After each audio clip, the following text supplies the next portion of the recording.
दीदी ये वाला सवाल देखो ना, समझ नहीं आ रहा।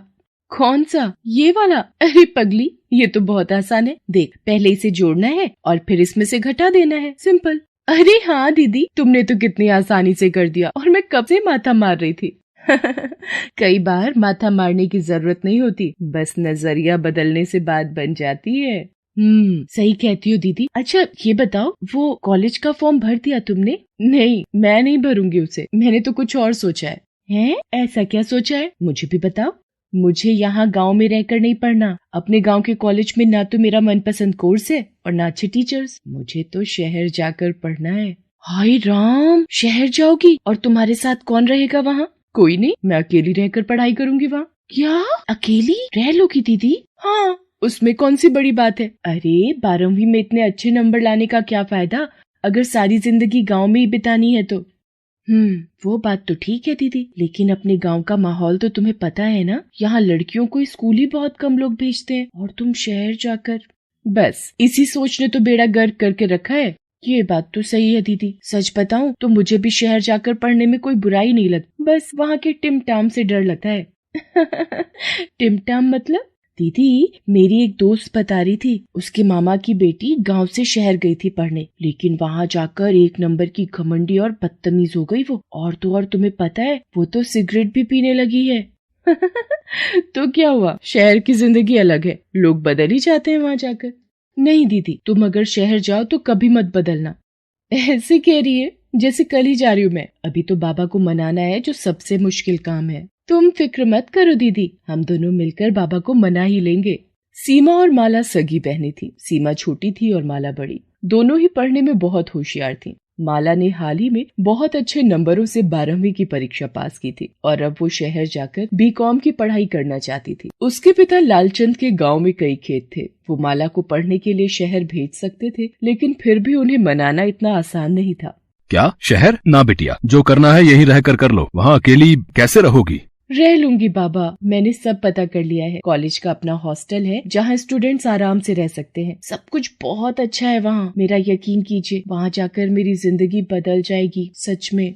बिटिया, तुम्हारी माँ को तुम्हारी जरूरत है। सारी जिंदगी घर संभालते संभालते थक गई है वो। और वैसे भी तुम तो पढ़ने में इतनी होशियार हो, यहाँ गांव से भी बहुत कुछ कर सकती हो। फिर शहर जाने की क्या जरूरत? जरूरत है बाबा, क्योंकि दीदी का मन है शहर जाकर पढ़ने का। आप उन्हें जाने दीजिए, और मैं हूँ ना यहाँ माँ के साथ, मैं यही रहूंगी हमेशा, ये वादा है मेरा।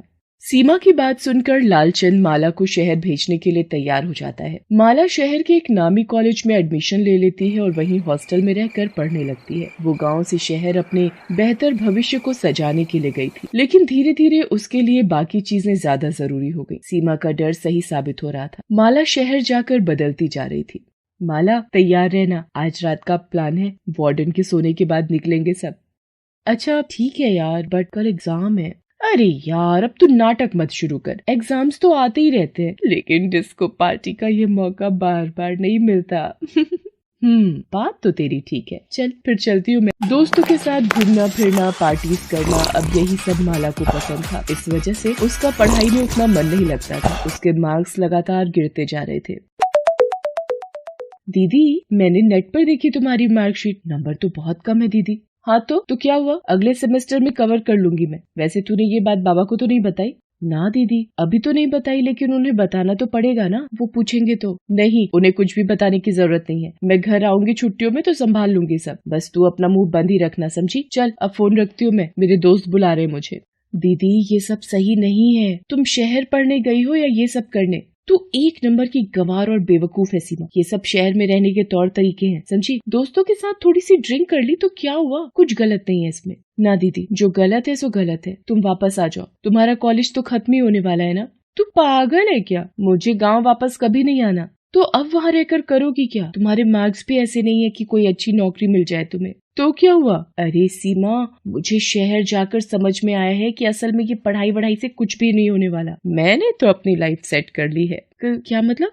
देख, मेरे कॉलेज में एक लड़का है राजीव, वो लट्टू है मुझ पर। उसके पापा बहुत बड़े आदमी हैं। बस अब राजीव से शादी करनी है मुझे तो। क्या दीदी, ये सोचकर तो नहीं गई थी तुम शहर? तुम्हें तो अपना करियर बनाना था ना। और वैसे भी बाबा इस शादी के लिए नहीं मानेंगे। नहीं मानेंगे तो ना माने, राजीव मुझसे हर हाल में शादी करने को तैयार है, समझी तू? और रही बात करियर की, तो एक अमीर खानदान में शादी हो जाए और क्या चाहिए। मैं तो कहती हूँ कि तू भी समझदारी से काम ले। गांव में रहकर कुछ हासिल नहीं होगा तुझे। चल मेरे साथ शहर, लाइफ सेट हो जाएगी तेरी भी, बिल्कुल मेरी तरह। नहीं दीदी, तुम्हें ही मुबारक हो ये सब। मैं यही गाँव में ही खुश हूँ। माला अपने परिवार की मर्जी के खिलाफ शहर में शादी कर लेती है। उसका पति राजीव अपने पिता का बिजनेस संभालने लगा। एक अमीर घर की बहू बनने के बाद माला ने कभी पलट कर नहीं देखा। यहाँ तक कि उसने कभी किसी को अपने माता पिता और बहन के बारे में भी नहीं बताया। वो नहीं चाहती थी कि गांव में रहने वाले उसके परिवार के बारे में कोई जाने और इस बात को लेकर उसकी रेपुटेशन खराब हो। दूसरी तरफ सीमा ने गांव में ही रहकर न सिर्फ अपनी पढ़ाई पूरी की, बल्कि अब वो अपने साथ साथ अपने गांव का भविष्य भी संवार रही थी। आज उसने गांव के गरीब बच्चों को पढ़ाया, गरीब किसानों को सरकार की योजनाओं से जुड़ने में मदद की, लोगों को नई तकनीकों के बारे में बताया, जिससे गाँव में बहुत प्रगति। सीमा बिटिया, तुम्हारी वजह से अपने गाँव की तो सूरत ही बदल गई। सच में लालचंद जी, साक्षात माँ सरस्वती है आपकी बिटिया।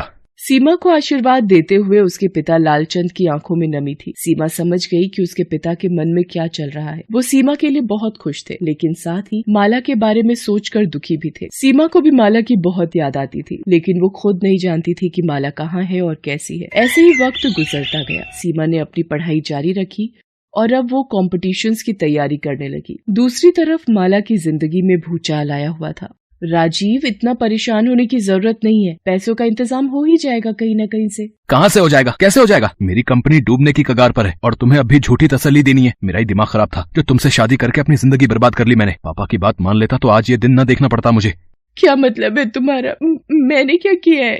अरे कुछ नहीं किया, यही तो रोना है। बस बोझ बनकर मेरे गले पड़ गई। मंत्री जी की बेटी का रिश्ता आया था मेरे लिए, लेकिन नहीं, मेरी किस्मत में तो तुम्हें पालना ही लिखा था ना।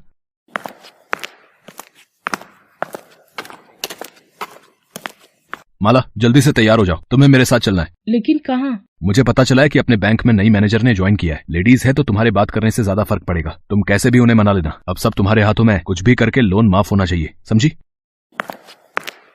राजीव और माला बैंक समझते हैं। बड़ी मुश्किल से उन्हें बैंक मैनेजर का अपॉइंटमेंट मिलता है। राजीव बात करने के लिए माला को अकेले भेजता है। माला जैसे ही बैंक मैनेजर को देखती है, उसकी आंखें खुली की खुली रह जाती हैं। सीमा, तू? बैंक की नई मैनेजर कोई और नहीं बल्कि माला की छोटी बहन सीमा थी। दोनों बहनें इतने सालों बाद एक दूसरे के सामने थीं, लेकिन अब सब कुछ बदल चुका था। सीमा पढ़ लिख कर बैंक मैनेजर बन चुकी थी और माला उसी बैंक की कर्जदार। सीमा ने फौरन अपनी कुर्सी से उठकर माला को गले से लगा लिया। माला की आंखों से आंसू बहने लगे, जिसके साथ उसका सारा घमंड भी बह गया। हालांकि वो चाहकर भी वो न कर सकी जो राजीव ने उससे करने को कहा था। Thanks for watching.